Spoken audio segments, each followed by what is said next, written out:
الحمد لله الحمد لله رب العالمين، والصلاة والسلام على أشرف المرسلين وعلى آله وصحبه أجمعين.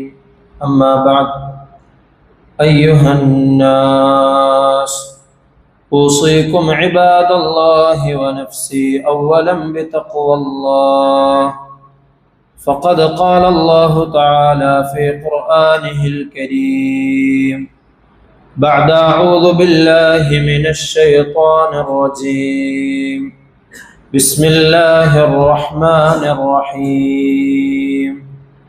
يا أيها الناس اتقوا ربكم الذي خلقكم من نفس واحدة وخلق منها زوجها وبث منهما رجالا كثيرا ونساء، واتقوا الله الذي تساءلون به والأرحام، إن الله كان عليكم رقيبا. صدق الله العظيم. اللهم رب اشرح لي صدري ويسر لي أمري واحلل عقدة من لساني يفقه قولي، وما توفيقي إلا بالله عليه توكلت وإليه أنيب. ബഹുമാനമുള്ള സത്യവിശ്വാസികളെ, മുഅ്മിനീങ്ങളെ, ജീവിതത്തിലുടനീളം അള്ളാഹുവിനെ തഖ്വ ചെയ്ത് അവൻ്റെ വിധിവിലക്കുകൾക്കനുസരിച്ച് ജീവിക്കണമെന്ന് സ്വന്തത്തോടും നിങ്ങൾ ഓരോരുത്തരോടും വസിയ്യത്ത് ചെയ്യുകയാണ്, ഓർമ്മപ്പെടുത്തുകയാണ്. അല്ലാഹു സുബ്ഹാനഹു വ തആല അവനെ പരിപൂർണമായി തഖ്വ ചെയ്യുന്ന മുത്തഖീങ്ങളായ അവൻ്റെ അടിമകളിൽ നാം എല്ലാവരെയും ഉൾപ്പെടുത്തി അനുഗ്രഹിക്കുമാറാകട്ടെ. അല്ലാഹു സുബ്ഹാനഹു വ തആല പരിശുദ്ധമായ ജുമാക്ക് വേണ്ടി നമ്മളിവിടെ ഒരുമിച്ച് കൂടിയതിന് സ്വാലിഹായ അമലായി നമ്മിൽ നിന്നും സ്വീകരിക്കുമാറാകട്ടെ. നമ്മൾ ചെയ്യുന്ന മുഴുവൻ സൽക്കർമ്മങ്ങളെയും അള്ളാഹു പരിപൂർണമായി നമ്മിൽ നിന്നും സ്വീകരിക്കുമാറാകട്ടെ. നമ്മുടെ ജീവിതത്തിൽ സംഭവിച്ചു പോയ തെറ്റുകളെ അള്ളാഹു അവൻ്റെ കരുണ കൊണ്ട് നമുക്ക് വിട്ടുപുറത്ത് മാപ്പാക്കി തരുമാറാകട്ടെ. ഇനിയുള്ള ജീവിതം അള്ളാഹുവിന് ഏറ്റവും ഇഷ്ടപ്പെട്ട രീതിയിൽ ജീവിക്കുവാനും ഈമാനോടുകൂടി ജീവിച്ച് കലിമ ഉച്ചരിച്ച് മരണപ്പെടാനും അള്ളാഹു നമുക്ക് തൗഫീഖ് നൽകി അനുഗ്രഹിക്കുമാറാകട്ടെ. ദുആ കൊണ്ട് വസിയത്ത് ചെയ്ത ആളുകളുണ്ട്, അള്ളാഹു അവരുടെ ഹലാലായ ആഗ്രഹങ്ങളെ നിറവേറ്റി കൊടുക്കുമാറാകട്ടെ. സ്വതക്ക ചെയ്ത ആളുകളുണ്ട്, നമ്മുടെ പള്ളിയിലേക്കും സ്ഥാപനത്തിലേക്കുമൊക്കെ ആയിട്ട് ചെറുതും വലുതുമായ സ്വതക്കകൾ നൽകിയ ഒരുപാട് ആളുകളുണ്ട്. അള്ളാഹു ആ സ്വതക്കകളെയെല്ലാം കബൂലാക്കുമാറാകട്ടെ. ആ സ്വതക്കകൾ കാരണമായി അവരുടെ ജീവിതത്തിൽ അള്ളാഹു ബർക്കത്ത് നൽകുമാറാകട്ടെ. അവരുടെ കുടുംബത്തിലും അവരുടെ സമ്പത്തിലുമെല്ലാം അള്ളാഹു ഐശ്വര്യം നൽകുമാറാകട്ടെ. ദീനിനു വേണ്ടി സേവനം ചെയ്യുന്ന അവരുടെ കച്ചവടങ്ങളിലും മറ്റുള്ള കാര്യങ്ങളിലുമൊക്കെ അള്ളാഹു ബർക്കത്ത് നൽകുമാറാകട്ടെ. സ്വതക്ക കൊണ്ട് അവരുടെ ജീവിതത്തിലുള്ള ഫിത്നകളും ഷർറുകളുമൊക്കെ അള്ളാഹു മാറ്റിക്കൊടുക്കുമാറാകട്ടെ. പ്രിയമുള്ള മുഅ്മിനീങ്ങളെ, ഉമ്മമാരുടെ ദുആയും ചേർത്ത് പിടിക്കലുകളും കാരണമായി ദീനുൽ ഇസ്ലാമിൽ ഇസ്ലാമിൻ്റെ ചരിത്രത്തിൽ സ്ഥാനം നേടുകയും ഇസ്ലാമിന് വേണ്ടി ഒരുപാട് ഖിദ്മത്തുകൾ, സേവനങ്ങൾ അനുഷ്ഠിക്കാൻ ഭാഗ്യം ലഭിക്കുകയും ചെയ്ത ഒരുപാട് പണ്ഡിത മഹത്തുക്കളെ കുറിച്ച് നാം കഴിഞ്ഞ 2 ആഴ്ചകളിലായി പറയുകയുണ്ടായി. ഇമാം അത്വാ ഇബ്നു അബി റബാഹ് റഹിമഹുല്ലാഹ്, അതുപോലെ നബി സല്ലല്ലാഹു അലൈഹി വസല്ലമ തങ്ങളുടെ വളരെ അടുത്ത സ്വഹാബിയായിരുന്ന, സന്തത സഹചാരിയായിരുന്ന അനസ് ഇബ്നു മാലിക് റളിയല്ലാഹു അൻഹു, ഇമാം ഷാഫിഈ റഹിമഹുല്ലാഹ് ഇമാം അഹ്മദ് ബിൻ ഹംബൽ റഹിമഹുല്ലാ, ഇമാം ബുഖാരി റഹിമഹുല്ലാ, ഇവരെ സംബന്ധിച്ചെല്ലാം നമ്മൾ ചെറിയ രൂപത്തിലാണെങ്കിലും പരിചയപ്പെടുകയുണ്ടായി. ഇത്തരത്തിൽ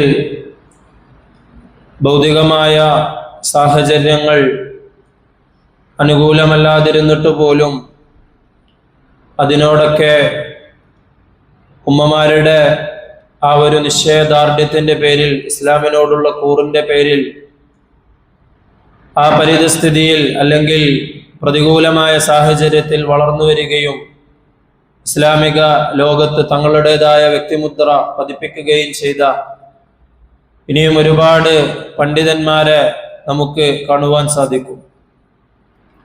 ഇമാം ഇബ്നുൽ ജൗസി റഹിമഹുല്ലാ, അദ്ദേഹത്തിന്റെ മുഴുവനായിട്ടുള്ള പേര് ഇമാം ജമാലുദ്ദീൻ അബുൽ ഫറജ് ഇബ്നുൽ ജൗസി റഹിമഹുല്ലാ എന്നാണ്. അദ്ദേഹം ബഗ്ദാദിൽ AD 1116 ജനിക്കുന്നത്. 1201 ബഗ്ദാദിൽ വെച്ച് തന്നെ അദ്ദേഹം മരണപ്പെടുകയുണ്ടായി. അദ്ദേഹത്തെ സംബന്ധിച്ചിടത്തോളവും നമ്മൾ ഇതുവരെ പരിചയപ്പെട്ട പണ്ഡിതന്മാരെ പോലെ തന്നെ അദ്ദേഹത്തിന്റെ ഉമ്മയുടെ ത്യാഗത്തിന്റെയും പ്രയത്നത്തിന്റെയും ഫലമായി കൊണ്ട് ഇസ്ലാമിന് വേണ്ടി ഒരുപാട് സേവനങ്ങൾ ചെയ്യാൻ വേണ്ടി ഭാഗ്യം ലഭിച്ച പണ്ഡിതനാണ് ഇമാം ഇബ്നുൽ ജൗസി റഹിമഹുല്ലാ. അദ്ദേഹത്തിന്റെ ഉമ്മ 3-ാമത്തെ വയസ്സിൽ മരണപ്പെട്ടിരുന്നു. അവിടെ നിന്ന് ഒരുപാട് പ്രതികൂലമായ സാഹചര്യങ്ങളിൽ നിന്ന് ഇൽമു നേടുകയും ഹദീസ് നിദാന ശാസ്ത്രത്തിൽ നമ്മൾ സൂചിപ്പിച്ചിരുന്നു, ഉസൂലുൽ ഹദീസ് എന്ന് പറയുന്ന വളരെ വലിയ ഒരു ഇസ്ലാമിക ശാസ്ത്രശാഖ, അതിൽ ഒരുപാട് ഘനപ്പെട്ട ഗ്രന്ഥങ്ങൾ രചിക്കാനും ആ നിദാന ശാസ്ത്രത്തിൽ ഒരുപാട് സംഭാവനകൾ അർപ്പിക്കാനും ഇമാം ഇബ്നുൽ ജൗസി റഹിമഹുല്ലാ അദ്ദേഹത്തിന് സാധിക്കുകയുണ്ടായി. അതുപോലെ തന്നെ തഫ്സീർ എന്നുള്ള ഒരു ഫന്ന്, തഫ്സീർ എന്നുള്ള ഒരു വിഷയം നമ്മൾ എടുക്കുമ്പോൾ നമ്മുടെ മനസ്സിലേക്ക് ആദ്യമായി കടന്നു വരുന്ന പേരുകളിൽപ്പെട്ട ഒന്നാണ് ഇമാം ഇബ്നു കസീർ റഹിമഹുല്ലയുടെ പേര്. തഫ്സീർ ഇബ്നു കസീർ നമ്മൾ അധിക പേരും പരിചയിക്കുകയും വായിക്കുകയും പഠിക്കുകയും ഒക്കെ ചെയ്തിട്ടുണ്ടാകുന്നതാണ്. അദ്ദേഹത്തെ സംബന്ധിച്ചിടത്തോളം ഇമാദുദ്ദീൻ ഇസ്മായിൽ ഇബ്നു ഉമർ ഇബ്നു കസീർ എന്നാണ് അദ്ദേഹത്തിന്റെ നാമം. ഷെയ്ഖുൽ ഇസ്ലാം ഇബ്നു തൈമിയ റഹിമഹുല്ലയുടെ പ്രധാനപ്പെട്ട ശിഷ്യന്മാരിൽ വളരെയധികം അഗ്രഗണ്യനായ, വളരെയധികം പാണ്ഡിത്യ ഗരിമയുള്ള ഒരു വ്യക്തിയായിരുന്നു ഇമാം ഇബ്നു കസീർ റഹിമഹുല്ല. അദ്ദേഹത്തിനും അദ്ദേഹത്തിന്റെ ആ കനപ്പെട്ട ഗ്രന്ഥം തന്നെ ഒരുപാട് തഫ്സീറിന്റെ വിഷയങ്ങളിൽ ഒരുപാട് ഹദീസുകൾ, ചരിത്രങ്ങൾ, ഖുർആനിന്റെ വ്യാഖ്യാനങ്ങൾ ഇസ്ലാമിക ലോകത്തിന് സംഭാവന ചെയ്യാൻ അദ്ദേഹത്തിന് സാധിക്കുകയുണ്ടായി. ഇമാം ഇബ്നു ഹജറുൽ അസ്ഖലാനി റഹിമഹുല്ല, അദ്ദേഹത്തിന്റെ ഉമ്മയും ഉപ്പയും ചെറിയ പ്രായത്തിൽ തന്നെ മരണപ്പെടുകയും യതീമായി കൊണ്ടാണ് ഇമാം ഇബ്നു ഹജർ അൽ അസ്ഖലാനി റഹിമഹുല്ല വളർന്നത്. ഓരോ പണ്ഡിതന്മാരും ഇസ്ലാമിക ലോകത്ത് അറിയപ്പെട്ട പല പേരുകളെ നമ്മൾ പരിചയപ്പെടുകയുണ്ടായി. കുനിയത്തെന്നും ലഖബെന്നും ഒക്കെ പറയുന്ന പേരുകൾ. ഇമാം ഇബ്നു ഹജർ അൽ അസ്ഖലാനി റഹിമഹുല്ലയുടെ ലഖബ് ഹദീസ് ലോകത്ത് വളരെയധികം വിശ്രുതനായ അദ്ദേഹം അമീറുൽ മുഅ്മിനീന ഫിൽ ഹദീസ്, ഹദീസിന്റെ വിഷയത്തിൽ അമീറുൽ മുഅ്മിനീൻ എന്നാണ് മുഹദ്ദിസീങ്ങളുടെ ഇടയിൽ അദ്ദേഹത്തെ പറ്റി പറയപ്പെടുന്നത്. ഈജിപ്തിലെ കെയ്റോയിൽ വെച്ച് 1372 ഇമാം അവറുകൾ ജനിക്കുന്നത്. 1449 അദ്ദേഹം വഫാത്താവുകയുമുണ്ടായി. ആ ഒരു കാലയളവിനുള്ളിൽ അദ്ദേഹം ഇസ്ലാമിക ലോകത്തിന് വേണ്ടി ചെയ്ത സംഭാവനകൾ വളരെയധികം വലുതാണ്. ഉമ്മയും ഉപ്പയും ചെറിയ പ്രായത്തിൽ തന്നെ മരണപ്പെട്ടു പോയതിനു ശേഷം അദ്ദേഹത്തിന്റെ പഠന കാര്യങ്ങൾ ഏറ്റെടുത്തത് അല്ലെങ്കിൽ അതിനുവേണ്ടി സഹായിച്ചത് അദ്ദേഹത്തിന്റെ ഉപ്പയുടെ സുഹൃത്തുക്കളായിരുന്നു. അവർ ആ ഇൽമ പഠിക്കുന്നതിന് വേണ്ടി അദ്ദേഹത്തെ പ്രചോദിപ്പിക്കുകയും അതിനുവേണ്ടിയുള്ള സഹായങ്ങൾ ചെയ്തു കൊടുക്കുകയും ചെയ്തു. ചെറിയ പ്രായത്തിൽ തന്നെ ഇൽമ തേടിക്കൊണ്ട് ഈജിപ്തിലുടനീളം സഞ്ചരിക്കുകയും അതിനുശേഷം സിറിയ, ഹിജാസ് പോലുള്ള സ്ഥലങ്ങളൊക്കെ സന്ദർശിച്ചുകൊണ്ട് ചെറിയ പ്രായത്തിൽ തന്നെ ഇസ്ലാമിന്റെ എല്ലാ ശാഖകളിലും അദ്ദേഹം വളരെ വലിയ ഇൽമ് നേടുകയുണ്ടായി. ഉസൂലുൽ ഹദീസിൽ ഒരുപാട് ഗ്രന്ഥങ്ങൾ അദ്ദേഹത്തിൻ്റെതായി നമുക്ക് കാണുവാൻ സാധിക്കും.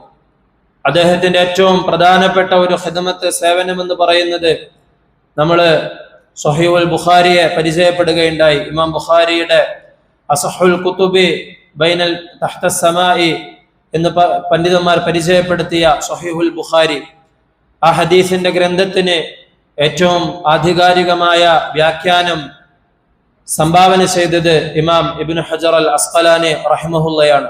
ഫത്ഹുൽ ബാരി എന്ന് പറയുന്ന ആ ഹദീസ് വ്യാഖ്യാന ഗ്രന്ഥം ഒരുപാട് വോള്യങ്ങളുള്ള വലിയ ബൃഹത് ഗ്രന്ഥമാണ്. 25 വർഷം സമയമെടുത്തുകൊണ്ടാണ് ഇമാം അവറുകൾ അത് പൂർത്തിയാക്കിയത്. അതിനു പുറമെ ഇസ്ലാമിന്റെ മറ്റനേകം വിഷയങ്ങളിൽ കനപ്പെട്ട ഒരുപാട് 100-ലധികം ഗ്രന്ഥങ്ങൾ അദ്ദേഹം രചിച്ചതായിട്ട് നമുക്ക് കാണുവാൻ സാധിക്കും. ഇത്തരത്തിലുള്ള പണ്ഡിതന്മാരുടെ സേവനങ്ങൾ അത് ഇസ്ലാമിക ലോകത്ത് വളരെയധികം വലിയ അനുഗ്രഹമാണ് ഉണ്ടായിട്ടുള്ളത്. അല്ലാഹു സുബ്ഹാനഹു വ തആല ആ പണ്ഡിതന്മാരുടെയൊക്കെ ഖിദ്മത്തുകളെ പരിപൂർണമായി അല്ലാഹു സ്വീകരിക്കുമാറാകട്ടെ. നമുക്കും ഇസ്ലാമിന് വേണ്ടി എന്തെങ്കിലുമൊക്കെ ഖിദ്മത്തുകൾ ചെയ്യാൻ അല്ലാഹു നമുക്ക് തൗഫീഖ് നൽകുമാറാകട്ടെ. അല്ലാഹുവിന്റെ അടുക്കലുള്ള ഖബൂലിയത്ത് എന്ന് പറയുന്നത് ഇസ്ലാമിന് വേണ്ടി, അള്ളാഹുവിന്റെ ദീനിനു വേണ്ടി ഖിദ്മത്ത് ചെയ്യാൻ, സേവനം ചെയ്യാൻ അള്ളാഹു തൗഫീഖ് നൽകുക എന്നത് അള്ളാഹുവിന്റെ അടുക്കലുള്ള ഖബൂലിയത്തിന്റെ അടയാളമാണ്. അത്തരത്തിൽ നമുക്കും നമ്മുടെ വരും തലമുറക്കും മക്കൾക്കുമൊക്കെ ഇസ്ലാമിന് വേണ്ടി ഏതെങ്കിലും വിധേന സേവനം ചെയ്യാനുള്ള തൗഫീഖ് അള്ളാഹു സുബ്ഹാനഹു വ തആല നൽകി അനുഗ്രഹിക്കുമാറാകട്ടെ.